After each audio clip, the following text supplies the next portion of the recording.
Okey, baik. Assalamualaikum dan salam sejahtera semua. Waalaikumsalam. Jadi, nama saya Muhammad Farhan bin IT, Muhammad Faris. Boleh bagi saya update. Okey. Assalamualaikum semua. Nama saya Muhammad Amirul Hakimi bin Muhammad Isni. Boleh panggil saya Aden. Aden. Assalamualaikum warahmatullahi wabarakatuh. Nama saya Nuriman Muhammad Manusi. Boleh panggil Iman. Okey, kita teruskan dengan Aden. Okey, jadi kami kumpulan 4 akan membicarakan tentang bentuk kata dan proses pembentakan kata. Okey, next slide. Okey, jadi dalam unit ni kami akan membicarakan tentang dua. Iaitu kata tunggal dan juga kata apa semua? Kata Okey, jadi alifuan adalah saya sendiri, Iman Sanusi, dan juga di bawah ada juga atasan. Okey. Okey, jadi bentuk kata ni terbagi kepada dua, iaitu kata tunggal dan juga kata terbitan. Okey, next. Okey, baik. Kata tunggal merupakan perkataan yang tidak mengalami proses pertimbuhan, pemajemukan atau pergandaan. Contoh, kata tunggal ni pemajemukan. Jadi kata tunggal ni ialah majmuk, maksudnya dia tak ada imbuhan awal ke imbuhan itu ke, ini memang dia tunggal lah, tunggal. Macam nak tunggal, tunggal. Dia juga terdiri daripada satu suku kata, 2, 3, 4, 5, 6 suku kata atau lebih. Okey, faham? Sangat faham? Clear? Okey, next. Okey, kata tunggal. Contoh, kata tunggal yang satu suku kata. Chat, text, script. Okey, itu satu suku kata. Okey, kalau dua suku kata, aku, air, adik, unta, embun dan sebagainya. Okey, tiga suku kata pula. Cuaca, cuaca, biawak, idea, berbahagia, sempurna. 4 suku kata, keluarga, di sana. 5 suku kata, university. Okey, 6 suku kata, paling panjang, Maharaja Nehru. Okey, next. Okey, kata akronim pula. Tadi clear kata tunggal?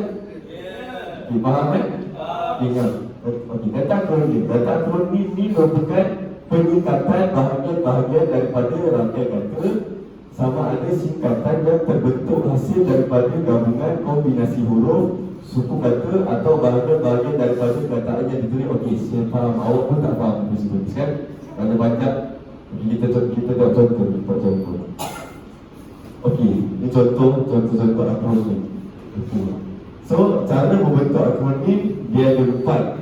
Jadi yang pertama, cantuman huruf awal perkataan. So, cara tulis dia ialah huruf besar seluruh perkataan. Contoh akronim dia JAIS, Jabatan Agama Islam Selangor. Okey, contoh lain JAIM, Jabatan Agama Islam Melaka. Okay, faham? Faham Saya bagi contoh lain tak? JAIM, saya tak tahu Kelantan. Madah. Apa yang Malaysia? Okey, dua. Okey, contoh yang kedua. Cara membentuk akronim yang kedua ialah cantuman huruf dan suku kata perkataan. Cara tulis dia ialah huruf besar di pangkal ayat. Akronim perhimpunan. Contoh perhimpunan. Lepas tu untuk cara ditulis. Perlindungan, hidupan, liar dan taman negara. Panjang. So akronim dia ialah perhimpunan. Faham? Okey. Yang tiga, cantuman suku kata awal perkataan. Cara tulis dia huruf kecil seluruh perkataan. Akronim dia contoh ni kugiran. Kugiran tu ialah kumpulan kita rancang. Okey, selain kugiran apa saya nak tahu? Okey, selain kugiran ialah contoh. Yes, pawagam dia punya contoh apa kau nak? Macam wayang gambar. Selain itu boleh cikgu, encik guru. Okey. Empat pula. Empat adalah cantuman bahagian awal perkataan pertama dengan bukan perkataan awal yang lain. Cara menulis, jika merujuk nama organisasi, akronim ditulis dengan huruf besar di pangkal ayat. Akronim ialah contohnya purata. So kata-kata dia pukul rata. Faham kan setakat ni semua? Faham? Okey, faham.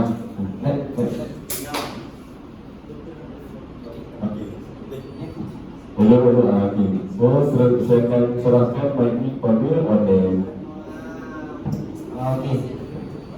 Sekarang kita teruskan dengan kata terbitan.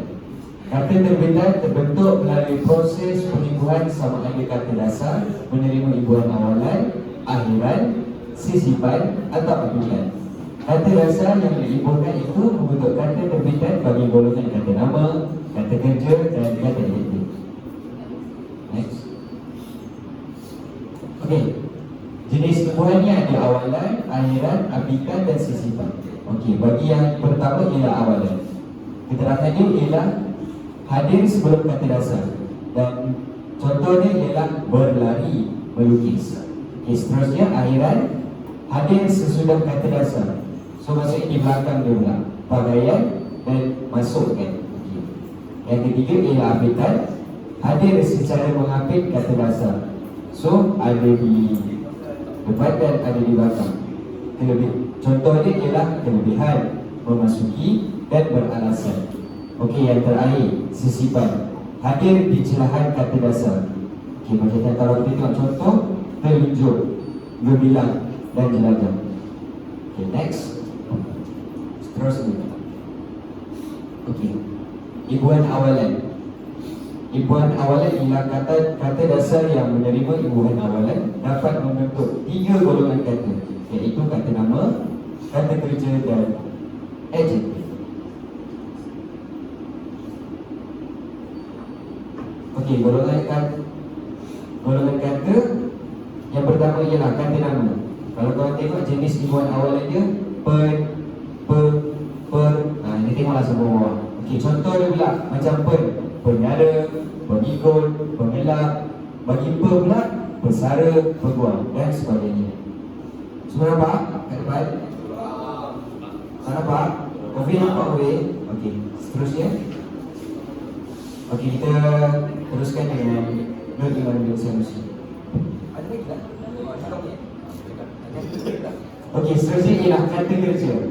Okey, kata kerja terdiri daripada ni ber, ter, di dan member dan diber. Okey, contoh ialah memesan, menggali, okey, yang ber pula berangkat dan berbasikal. Okey, kalau tengok yang lain, kita tengok belakang dia, contoh dia macam terjalin, termakan, dipesan, digali dan sebagainya. Okey, kata adjektif pula ialah ter dan se. Okey, kalau tengok contoh dia, terkecil, terpanjang, setinggi dan semerah. Okey, next slide. Seterusnya. Okey, kita teruskan dengan Iman. Okey, seterusnya saya akan menjelaskan tentang imbuhan akhiran. Kata dasar yang menerima imbuhan akhiran dapat membentuk 2 golongan kata, iaitu kata nama dan kata kerja. Okey, kita ada golongan kata yang simbol awal contoh. Okey, first kata nama. Jadi simbol awalnya dia an, wan, man, wanti, nita, wi, i, yang, in, at, am. Okey, pada an contohnya bekalan dan lukisan, wan budayawan dan ilmuwan, man pula seniman, budiman, wanti contohnya seniwati, nita contohnya budianita, wi pula contohnya duniawi, i contohnya azadi, ia contohnya alamiah, i hadirin, at hadirat, qari'ah. Okay, seterusnya kata kerja. Kan, masukkan, kirimkan, itu contohnya. Dan seterusnya i penuhi dan baiki. Seterusnya imbuhan aplikan pula. iaitu kata dasar yang menerima hubungan habitat dapat membentuk 3 golongan kata, iaitu kata nama, kata kerja dan kata adjektif. Okey, saya menerima kata nama jenis hubungan awal dengan contoh dia dot ada I. Contohnya pelarian, seterusnya penyiaran, pembersihan, seterusnya peran, contohnya pesisiran, pemeriksaan, seterusnya peran, contohnya persatuan, perindustrian, dan akhir kean, contohnya kemasukan, kerajaan. Okay, untuk kata kerja kita kata kerja, dan lepas tu menkan, contohnya memberikan, mencantikkan, berkan, berbandingkan, berselawkan, beran, contohnya berkejaran, berpanjangan, diikat pula, contohnya disatukan, dihapuskan, memasuki, membohongi, dikotori, diyakini, memberkan, memperbahaskan, memperdengarkan, memberi, memperingati, memperkawani, kean, kecurian, kepanasan, diberikan, dipersadakan, dipertunjukkan, diberi, diperingati, diperkawani. Kata okey.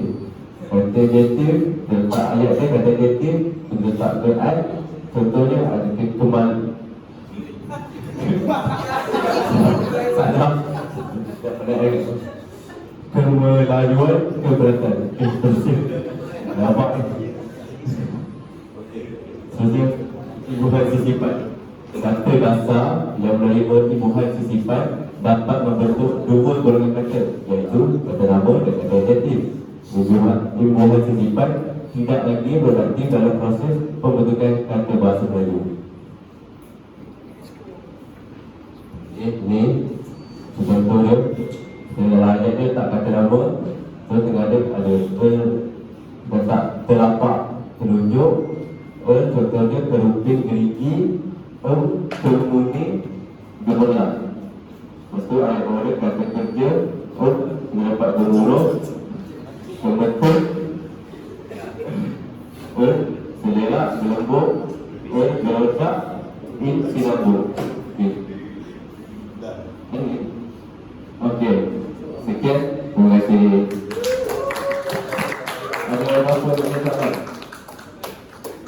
Boleh. Jadi, tanya soalan ni. Okey, lagi saya tanya soalan. Okey, Muhammad Denis. Okey, Muhammad Denis, saya nak tanya, apa yang awak faham tentang imbuhan habitat dan bagi contoh imbuhan habitat? Yang saya faham tentang imbuhan habitat, dia satu perkataan tu dia ada imbuhan awalan dan akhiran. Kiranya satu perkataan tu diapit dengan dua imbuhan tersebut. Sebagai contoh, kemelayuan. Oh, itu boleh. Okey, orang-orang. So, apa yang kami sampaikan ni faham kan? Faham. Okey, sekian. Terima kasih.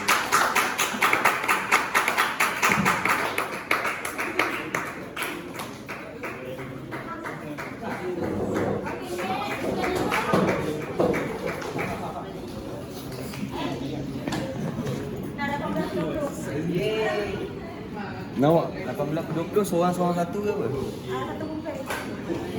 Nanti tidak ada. Oh kalau ada Atasha 20 lah.